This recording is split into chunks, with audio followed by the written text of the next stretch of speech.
ನಮಸ್ಕಾರ, ಇದು KLF VTVನ ಸುದ್ದಿಗಳು. ನಿಮ್ಮೆಲ್ಲರಿಗೂ ಸ್ವಾಗತ ಸುಸ್ವಾಗತ. ಇವತ್ತಿನ ವಿಶೇಷ ಸುದ್ದಿ ನೋಡೋಕೆ ಮುಂಚೆ ಇಂಪಾರ್ಟೆಂಟ್ ಸುದ್ದಿ.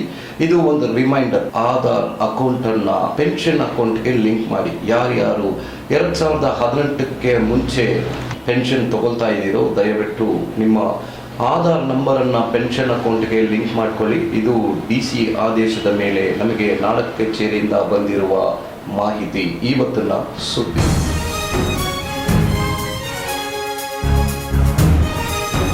JDS ಪಾರ್ಟಿನ ರಾಜ್ಯ ಅಧ್ಯಕ್ಷರಾದ H ವಿಶ್ವನಾಥ್ ಅವರು ಡಿಕ್ಲೇರ್ ಮಾಡಿದರೆ ಮಾತ್ರನೇ ಎಲ್ಲ JDSನ ಲೀಡರ್ಸ್ ಪೋಸ್ಟ್ ವ್ಯಾಲಿಡ್ ಅಂತ ಪ್ರೆಸ್ ಮೀಟ್ ನೀಡಿದ್ದಾರೆ. ದಯಾನಂದ್ ಮಾಜಿ ನಗರಸಭೆಯ ಪ್ರೆಸಿಡೆಂಟ್ ಹಾಗೂ ಕರೆಂಟ್ MC ಇವರ ಜೊತೆ ಆ ಪಾರ್ಟಿನ ಸೇರಿದ ಗೋಪಾಲ್, ಜಾನ್ಸನ್, ಶ್ರೀಧರ್ ಮುರುಗನ್, ಲಕ್ಷ್ಮೀಕಾಂತ್ ಮೋಹನ್, ಮಾಜಿ ಕೌನ್ಸಿಲರ್ ಆದ ಪುರುಷೋತ್ತಮನ್ ಹಾಗೂ ಎಲ್ಲ JDSನ ಕಾರ್ಯಕರ್ತರು ಸೇರಿ ಪ್ರೆಸ್ ಮೀಟ್ ನೀಡಿದ್ರು.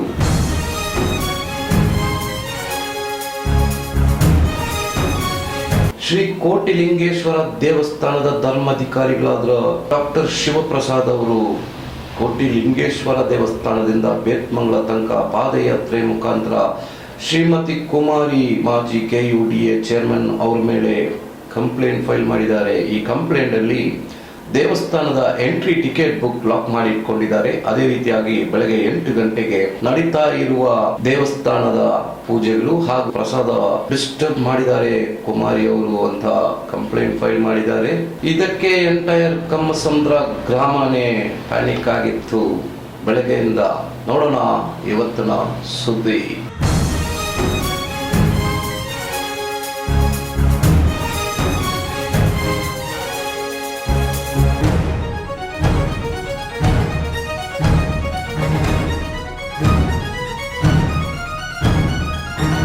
ಸರ್, ಅದೇ SP ಅವ್ರು ಕಂಪ್ಲೇಂಟ್ ಕೊಟ್ಟಿದ್ದೀನಿ.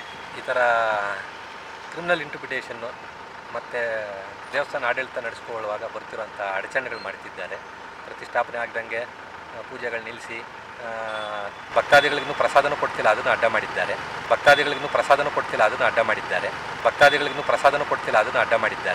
ಯಾಕೆಂದರೆ ನಾನು ಹೇಳೋದು ಇಷ್ಟು ದಿನ ನಾನು ವ್ಯವಹಾರಗಳು ಒಂದೊಂದೊಂದು ತಿಳಿದು ಬಂತು. ಈಗ ಅದನ್ನು ನಾನು ಬಯಲಿಗೆಳಿತಾ ಇದ್ದೀನಿ ಅನ್ನೋ ಒಂದು ಬೈಕ್ಗೋಸ್ಕರ ಅವ್ರು ಈ ಥರ ಮಾಡ್ತಿದ್ದಾರೆ. ಅದಕ್ಕೆ ಇವ್ರು ಹೇಳಿದೆ ಅದೇನೇ ವ್ಯವಹಾರ ಇದ್ದರೂ ಅವ್ರು ಕೋರ್ಟ್ ಮುಖಾಂತರ ಮಾಡಿಸ್ಕೊಳ್ಳಿ, ನಮಗೇನು ಅಭ್ಯಂತರ ಇಲ್ಲ.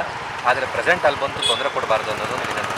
ಅದನ್ನು ವಿನಂತಿಸಿದ್ದೀನಿ, ಅವ್ರು ನೋಡ್ಕೊಳ್ತೀನಿ ಅಂತ ಹೇಳಿದ್ದಾರೆ. ಯಾರ ಮೇಲೆ ಕಂಪ್ಲೇಂಟ್ ಕೊಟ್ಟಿದ್ದಾರೆ? ಅವ್ರ ಮೇಲೆ, ಕುಮಾರಿ ಅವ್ರ ಮೇಲೆ. Thank you.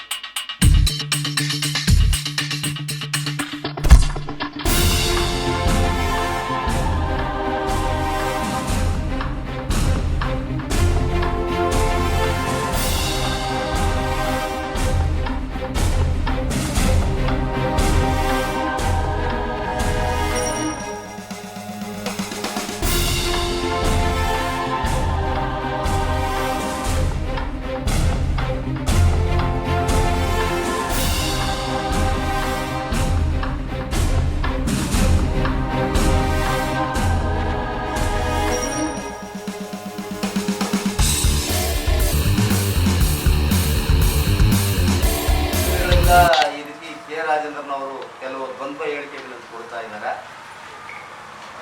ಅದು ಪಕ್ಷದಲ್ಲಿ ಜಿಲ್ಲಾ ಮಟ್ಟದಲ್ಲಾಗಲಿ ರಾಜ್ಯ ಮಟ್ಟದಲ್ಲಾಗಿ ಒಂಥರ ಇನ್ಸ್ಯೂಸ್ ಆಗಿ ಇವತ್ತು ಮೇಲಧಿಕಾರಿಗಳೇ ನಮ್ಮ ಪಕ್ಷದ ಧುರೀಣರೇ ಇದಕ್ಕೊಂದು ಪ್ರೆಸ್ ಮೀಟ್ ಮಾಡಿ ಅನ್ನೋ ಒಂದು ವಿಷಯವನ್ನು ನಿನ್ನೆ ಏನಂದರೆ, ಇವತ್ತು ನಮ್ಮನ್ನೆಲ್ಲ ಆಗಲಿ ಭಕ್ತವಶ್ಲಂ ಅವರು ನಮ್ಮನ್ನೆಲ್ಲ ಆಗಲಿ ಅವ್ರು ದೂರ ಹೋಗಿದ್ದಾರೆ.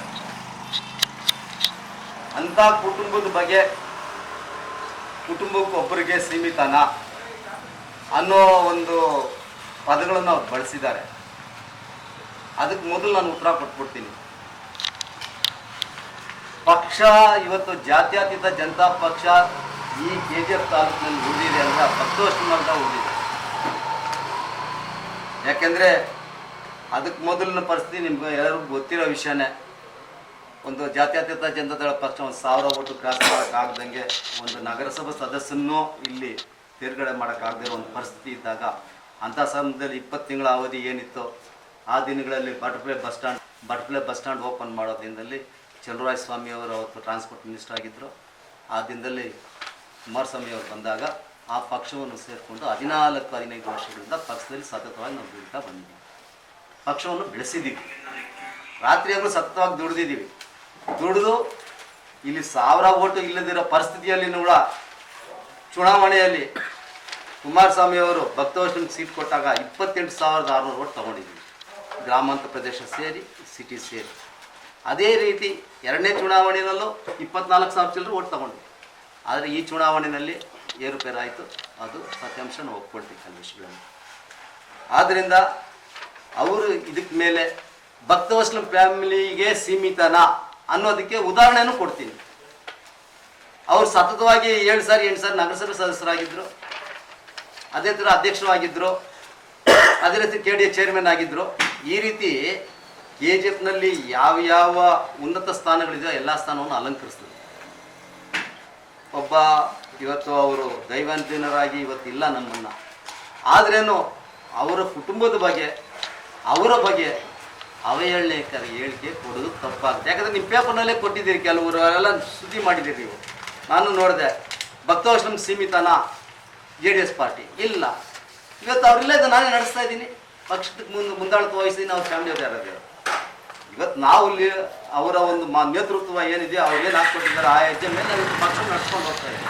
1.5 ತಿಂಗಳ ಮೊದಲು H. ವಿಶ್ವನಾಥ್ KGF ಬಂದರು, ಬಂದಾಗ ಹೇಳಿದ್ರು ನಾನು ರಾಜ್ಯಾಧ್ಯಕ್ಷನಾದ ಮೇಲೆ ಯಾವ ಒಂದು ಪದಾಧಿಕಾರಿಗಳ ಪಟ್ಟಿನೂ ಮಾಡಿಲ್ಲ, ಯಾರನ್ನೂ ಆಯ್ಕೆ ಮಾಡಿಲ್ಲ ಅಂತ ಹೇಳಿದ್ರು. ದೇವೇಗೌಡರು ಅದನ್ನು ಮೊನ್ನೆ ಮೀಟಿಂಗ್ನಲ್ಲೇ ಹೇಳಿದ್ರು, ಇದಕ್ಕೆ ಮೇಲೇ ನಾವು ಒಂದು ಸಮನ್ವಯ ಸಮಿತಿ ಮಾಡ್ತೀವಿ, ಆ ಸಮಿತಿ ಮೂಲಕ ಜಿಲ್ಲಾವಾರು ಕಳಿಸ್ಕೊಡ್ತೀವಿ. ಆ ಜಿಲ್ಲಾವಾರಿನಲ್ಲಿರೋ ಯಾರು ಇವತ್ತು ನಮ್ಮ ವೆಂಕಟೇಶ್ವರ ರೆಡ್ಡಿ ಇದ್ದಾರೆ, ತಿರ್ಗಾ ನಮ್ಮ ಗೋಪಾಲಣ್ಣವ್ರು ಇದ್ದಾರೆ, ಇವರೆಲ್ಲ ಸಮಿತಿಯಾಗಿ ಅವರು ಬಂದು ಆ ಕ್ಷೇತ್ರದಲ್ಲಿ ನಿಂತ್ಕೊಂಡು ಒಂದೊಂದು ತಾಲೂಕು ಮಟ್ಟದಲ್ಲಿ ಬಂದು ಅವರು ಏನು ಪಕ್ಷದವರಾಗಲಿ ಪಬ್ಲಿಕ್ ಆಗಲಿ ಇಂಥ ನಾಯಕರನ್ನು ಆಯ್ಕೆ ಮಾಡಿದ್ರೆ ಪಕ್ಷ ಉಳಿಯುತ್ತದೆ ಅಂತ ಅವ್ರು ನಿರ್ಧಾರ ಮಾಡಿ ಆ ಒಂದು ಲಿಸ್ಟ್ ತಗೊಂಡೋಗಿ ವಿಶ್ವನಾಥಕ್ಕೆ ಸೇರಿಸಿದಾಗ ಮಾತ್ರನೇ ಅದು ಫೈನಲ್ ಆಗುತ್ತೆ. ಅದುವರೆಗೂ ಯಾರಿಗೂ ಯಾವ ಸ್ಥಾನಮಾನನೂ ಇಲ್ಲ, ಅದುವರೆಗೂ ಯಾರಿಗೂ ಯಾವ ಸ್ಥಾನಮಾನನೂ ಇಲ್ಲ, ಅದುವರೆಗೂ ಯಾರಿಗೂ ಯಾವ ಸ್ಥಾನಮಾನನೂ ಇಲ್ಲ. ಕೆ. ರಾಜೇಂದ್ರನವ್ರು ಹೇಳ್ತಾರೆ, ನಾನು 18 ಜನ ಕೌನ್ಸಿಲರ್ಗೆ B ಫಾರಂ ಕೊಡ್ತೀನಿ, ನಾನೇ B ಫಾರಂ ಕೊಡೋದು. ಅದೇ ಥರ ಬಂದು ಮಹಿಳಾ ಘಟಕ ಸ್ಥಾಪನೆ ಮಾಡ್ತೀನಿ, ಯುವಕ ಘಟಕ ಸ್ಥಾಪನೆ ಮಾಡ್ತೀನಿ ಅಂತ ಹೇಳ್ತಾ ಇದ್ದಾರೆ. ಅವ್ರಿಗೆ ಅಧಿಕಾರ ಕೊಟ್ಟವ್ರು ಯಾರು? ಅವ್ರು ಏನು ಸ್ಥಾನಮಾನದಲ್ಲಿದ್ದಾರೆ? ಅವ್ರೊಂದು ಲೆಟ್ರ್ ಇಟ್ಕೊಂಡಿದ್ದಾರೆ, ಫಾರೂಕ್ ಅನ್ನೋರು ಒಂದು ಲೆಟ್ರ್ ಕೊಟ್ಟಿದ್ದಾರೆ. ಅದು ರಾಜ್ಯಾಧ್ಯಕ್ಷ ಕಡೆಯಿಂದಲೇ ಆಗಬೇಕೋ ಹೊರತು ಜಿಲ್ಲಾ ಮಟ್ಟದಲ್ಲಿರೋ ಯಾರು ಉಸ್ತುವಾರಿ ಒಪ್ಕೊಂಡಿದ್ದಾರೋ ಅವರ ಇಬ್ಬರು ಸಮ್ಮುಖದಲ್ಲಿ ನಡಿಬೇಕಾದದ್ದು ಅದು. ಅದನ್ನು ಬಿಟ್ಬಿಟ್ಟು ನಾನೇ ಲೀಡ್ರು, ನಾನೇ ಅಧ್ಯಕ್ಷ, ನಾನೇ ಎಲ್ಲ ಮಾಡೋದು ಅನ್ನೋದನ್ನ ಅದು ಪಕ್ಷದಲ್ಲಿ ಏನಂದರೆ ಒಡಕನ್ನು ಉಂಟು ಮಾಡೋ ಒಂದು ಪರಿಸ್ಥಿತಿಯನ್ನು ಉದ್ಭವ ಮಾಡ್ತಾ ಇದ್ದಾರೆ. ಆದ್ದರಿಂದ ಅವರು ನಮ್ಮ ಪಕ್ಷದವರು, ರಾಜೇಂದ್ರನ್ ಬೇರೆ ಪಕ್ಷ ಅಂತ ಹೇಳ್ತಾ ಇಲ್ಲ ಏನೋ, ಆದ್ರೇನು ಬಂದು ಇಂಥ ಬಾಯಿ ಇಲ್ಲದ ಮಾತುಗಳನ್ನು ಮಾತಾಡಿ ಇವತ್ತು ಅವ್ರ ಕುಟುಂಬದ ಒಂದು ಅವರು ಸಂಕಷ್ಟದಲ್ಲಿದ್ದಾರೆ. ಇವತ್ತವರೆಗೂ ತಿಳ್ಕೊಂಡು ಅವ್ರ ಕುಟುಂಬ ಒಂದು ಥರ ಮನೋನೋವಿನಲ್ಲಿ ಬಂದ್ಕೊಂಡಿದ್ದಾರೆ. ಇಂಥ ಸಂದರ್ಭದಲ್ಲಿ ಅಂತ ಹೇಳಿಕೆ ಕೊಡೋದನ್ನ ನಾವು ನಿಲ್ಲಿಸ್ಬೇಕು. ಯಾಕೆ ಇದನ್ನ ಹೇಳ್ತೀನಿ ಅಂದರೆ, ಇವತ್ತು ಒಂದು 15 ದಿನಕ್ಕೆ ಮೊದಲು ಕೂಡ ಇದು ಆನಂದ್ ರಾಜ್ ಬಂದರು, ಎಲ್ಲರ ಬಂದರು, ದೇವೇಗೌಡರ ಹತ್ರ ನಾವು ಕರ್ಕೊಂಡು ಹೋದ್ವಿ, ಚಿತ್ರಾಪಕ್ಕ ವರ್ಷಮನ್ನು ಕರ್ಕೊಂಡು ಹೋದ್ವಿ. ಎಲ್ಲರೂ ಹೋದಾಗ ಅವ್ರ ಪಾಪ ಅವ್ರಿಗೆ ಎಷ್ಟೊಂದು ಗೌರವ ಕೊಟ್ಟು ಅವ್ರಿಗೆ ಮಾತಾಡಿಸಿ, ಅಮ್ಮ ತಾಯಿ ನಾನು ಬರ್ತೀನಿ ಹೋಗಿ ನಿಮ್ಮ ಮನೆಗೆ ಬಂದಲ್ಲಿ ಸರಿಪಡಿಸ್ತೀನಿ ನಾನು ಅಂತ ಹೇಳ್ಬಿಟ್ಟು ಆ ಎಮ್ಮಂದು ಬಯೋಡೇಟಲ್ಲಿ ತಗೊಂಡು ಕಳಿಸ್ತಾರೆ. ಅಂಥ ಒಂದು ಮಾಜಿ ಪ್ರಧಾನಿಗಳೇ ಅಷ್ಟು ಗೌರವವನ್ನು ಕೊಡುವಾಗ ಇವರು ಕುಟುಂಬ ರಾಜಕಾರಣ, ಏನು ಕುಟುಂಬ ರಾಜಕಾರಣ ಮಾಡಿದ್ದಾರೆ ಅವ್ರ ಗೊತ್ತವ್ರ ಮೇಲೆ? ಏನು ಕುಟುಂಬ ರಾಜಕಾರಣ ಮಾಡಿಲ್ಲ.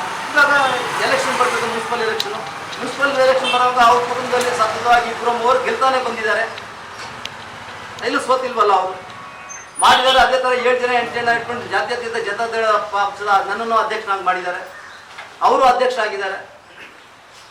ಒಂದು ಕುಟುಂಬದ ಬಗ್ಗೆ ಯಾರಾದರೂ ಮಾತಾಡಬೇಕಾದ್ರೆ ಮೊದಲು ನಾವು ಸರಿಯಾಗಿದ್ದೀವಾ, ನಾವು ಸರಿಯಾದ ರೀತಿಯಲ್ಲಿ ಹೋಗ್ತಾ ಇದ್ದೀವಾ ಅನ್ನೋದನ್ನ ಅವರು ಅರ್ಥ ಮಾಡ್ಕೋಬೇಕಾಗುತ್ತೆ.